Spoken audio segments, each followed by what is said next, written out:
Hi, you're listening to the Bookkeepers Podcast, sponsored by Xero. I'm Jo Wood. And I'm Zoe Whitman. Join us and our incredible guests for insider knowledge from successful bookkeepers, business experts, and thought leaders. We are on a mission to build a more confident bookkeeping community. Our bookkeepers are happier, have more freedom, and earn more. Join us every week and we will show you how. Hi and welcome to the Bookkeepers Podcast. I'm Zoe Whitman, I'm here with Jo Wood and we're joined by Suzannah Whelan from Sinclair Whelan Bookkeeping. Suzannah, it's really nice to chat to you. How are you? Thank you. Yeah, I'm good, thank you. Good, How are you guys? Yeah, really good. So tell us about your practice and what it looks like at the moment. Okay, so my practice, I set it up just over 15 years ago now, so I've been going for quite a while. It's just me day to day in my practice, but I do partner with an accountant who I outsource kind of more complex year ends and like more complicated tax work to. I'm based in Billericay in Essex, and I work with kind of a real variety of clients, limited companies, sole traders and landlords. So 15 years, I mean, that's amazing. You know, as they say, most businesses fail in the first 3 years, so you've done an amazing job. How many clients are you looking after at the moment? I've got 29 at the moment. They vary in size massively. I've got a big one, which I kind of do like an outsourced accounts department service for. So they take up 2.5-3 days a week of my time. And then all the way down to sort of really, really tiny ones who I'm only sort of speaking to. I've got a couple who I only speak to once or twice a year. Most of them I'm speaking to on a monthly or quarterly basis at least, and then some of them weekly as well. So there's quite a variety. What made you start a practice in the first place? Oh, well, in my previous life, before I had children, so like a lot of bookkeepers, I've come to it as a second career. So I used to work for Channel 4 in advertising sales, which you think at first there's not much kind of overlap in the job, but there's a lot of number crunching, a lot of sort of pricing, a lot of dealing with people and negotiating, and a lot of kind of analysing trends and looking at kind of what's going on. And I was there about 10, 11 years, and then when I had my second child, I just thought it was quite a full-on job. I thought I need to do something else, more local, because I was commuting in every day, and I wanted to work for myself. I'd had a team that had worked for me before, and I couldn't imagine what I was going to do. I thought I've got to do something completely different. My dad was a chartered accountant and he had his own practice for years and years and years. And I thought, I could do bookkeeping. I read something, I saw a flyer or something about bookkeeping, and I thought, I could do that. And I set it up with the idea. I did all my qualifications when my youngest was a baby with ICB.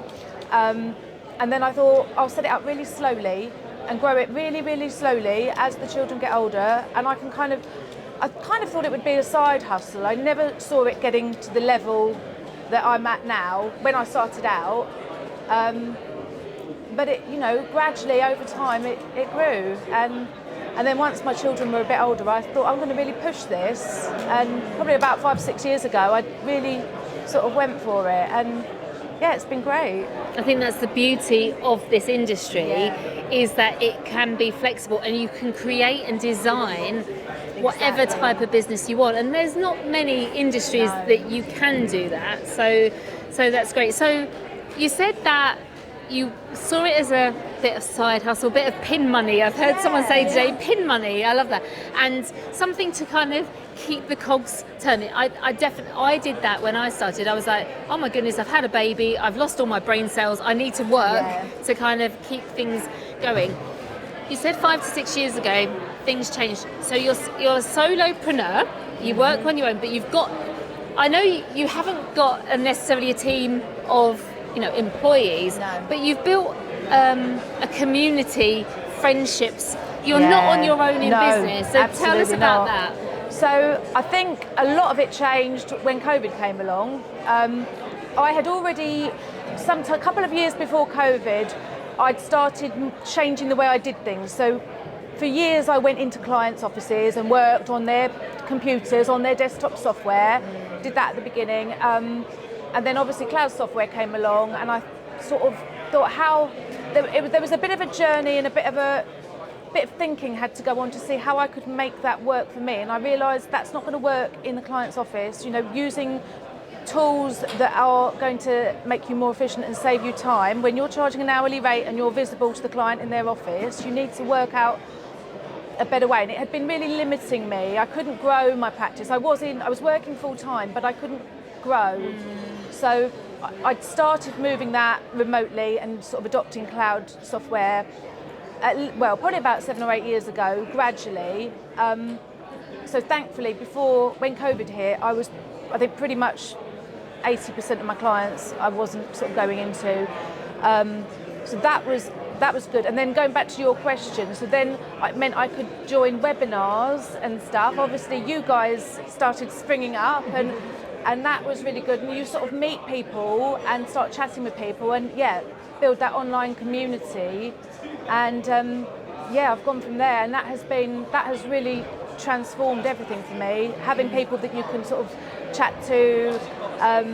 I've got sort of set up a little accountability group, which you probably don't know, with Penny and Kirsty. So we are on sort of messaging all day long. What would you do with this? This client has asked this, and how do you deal with this scenario? And it has changed everything, and it's built my confidence, and it's made coming to things like this easier as well, because I used to go along and sort of sit on my own somewhere, and As bookkeepers and business owners ourselves, we love Xero, cloud-based accounting software right at your fingertips. Xero's simple, intuitive interface makes managing finances a breeze.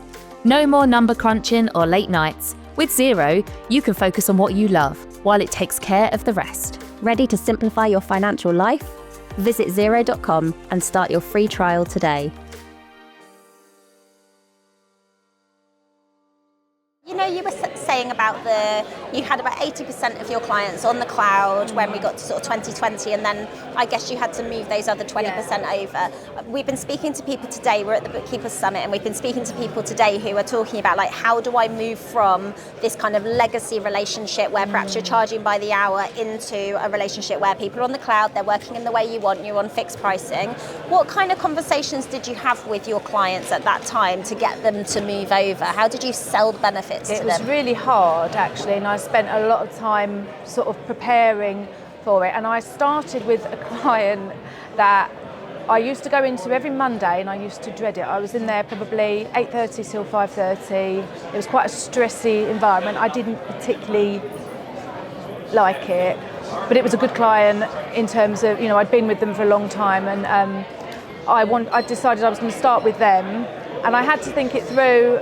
And part of how I sold them the fixed pricing, moving from hourly to fixed, was that I said, I'm conscious that you won't have visibility over me anymore, and you might not feel comfortable with me telling you I've done X amount of hours. So let's move it to a fixed fee. What I didn't do at that point was articulate what was covered in that fixed fee. So there was a big learning curve that went on with that. And also I didn't really calculate the fixed fee very well, because I just took 12 months, divided it, 12 months, what I'd earned in 12 months from them, divided it by 12, added a bit on. I did make them pay for the software, so that saved me a little bit. And I thought I was getting quite a good deal, because I thought, well, I'm going to be able to work much more efficiently, and I'm going to still be earning a little bit more. But very quickly, especially once COVID hit, there was a lot of scope creep within that. Furlough, all those things came along. The client was struggling in COVID as well, so they wanted to cut my fee. But I was still doing the same sort of amount of work, because although the numbers had changed in terms of what they were making, the volume of transactions was pretty much the same. They were just sort of smaller invoices. So I had to then readdress that. And it constantly evolves. You are having to constantly have those conversations and look at things and look at what's changed for that client and reprice them. I really like that though. I'm not going to be in the office anymore. You won't have the visibility of my hours, and you might not like me coming to you with a timesheet where you can't validate it. Well, I just thought I could see, I knew what they were like, and they were quite spiky, and I thought, are they going to question everything? Yes. And go, well, why is it taking you that long? Should it, So I thought, well, rather than have that conversation, we'll make it, and it makes it more transparent. And I think there's a lot to be said for them knowing every month what it's going to cost. So it took a while to sort of get that right, but that was how I approached it. That was really forward thinking, though. Do you think? Yeah, back then, because the conversations we are still having today with people like, I'm at capacity. Are you charging an hourly rate? Yes, but how do you have that conversation? Yeah. So the fact you did that back then and you saw the need, and it sounds like you've really done, what you've done really well is think, what does this business need to do for me? And you've listened to when you were describing that Monday 8:30 to 5, you took me straight back. Oh, yeah. And I remembered being this tiny thin corridor, and I do remember there was a fridge with Kit Kats, and that was the only thing that got me through. There were cold Kit Kats, and that was the only thing. I was like, oh, I'll have get to 10:30, you can have a Kit Kat. But I remember that feeling, that spikiness. Monday morning feeling. And it's horrible, and you think, how do I change this? So the fact you did that is like, you should really congratulate yourself, because a lot of people find themselves stuck for a very long time and don't know how to articulate what you put so well. I really like that about, you're not going to see me. I was stuck for a long time. It did take that. There was a lot of work I had to do to sort of build that confidence, change my mindset, think it all through, think of their responses, and have the confidence. I think you get to a point where you're so fed up that you think, I'm just going to do it. What did you do to build yourself up confidence-wise? What journey did you go on? Read a lot of the James Ashford books, which helped, and listened to the podcast on repeat. Not the podcast, but the thing on repeat. Loads of webinars. Followed you guys. That really helped me. I got a lot of value from that, and hearing how you were doing things, and how other bookkeepers were doing things. And I suppose just that, and thinking, well, hang on, I could do this, and knowing the value that I provided to that client. And thinking they're not, they're going to have to accept it, because as long as they still get that end result, it shouldn't matter how long it takes me, where I do it. They've still got contact with me when they want it. I was always very much like, you can always phone me. It's changing where we position ourselves with the client, and seeing ourselves. I used to sit there and they used to say to me, oh, I'm going to be charging that person, oh my goodness, we've done this and we've done that, and I'm like, yeah, you should, but you can't. And then thinking, oh, I can't do that, and thinking, well, if they're that, they're that strong-willed about them, how, because they were business owners, they were charging high, and their services they wanted to be low, but it's a give and take across the way. And so thinking about the future for you, and today we're at the summit talking about the future of bookkeeping, the future of what's in the future for bookkeepers. What do you see in your future? Well, I think obviously technology is playing a massive part. When I look at the role of my work today, the role that I sort of fulfil today, and how different it is to the role that I was doing 15 years ago when I first started out as a bookkeeper, I think, well, it will keep changing and it's going to keep evolving, and we just have to adapt and we have to move with it. And, like a lot of the talks have said today, there's always going to be need for that human eye and the context and that we can give, that AI and technology can't always deliver. So I think it's exciting. I think our jobs are just going to get more interesting. And I think there's also, I've been doing work with Catherine Frimond on sustainability, so that's another new service or kind of that I'm trying to explore, that I'm going to try and get into. So there's always new things out there. So yeah, I'm excited. Amazing. It's been so nice to speak to you about your practice. Thank you so much for joining us. Thank you for having me. Thanks for tuning in for this episode of the Bookkeepers Podcast. We've got more coming up from the Bookkeepers Summit, so we'll see you in another episode soon. Okay, thank you. You've been listening to the Bookkeepers Podcast, sponsored by Xero. Check out our YouTube channel, join our community, the Six Figure Bookkeepers Club, on Facebook, and if you love what we do, please rate and review this podcast. See you next time. Bye!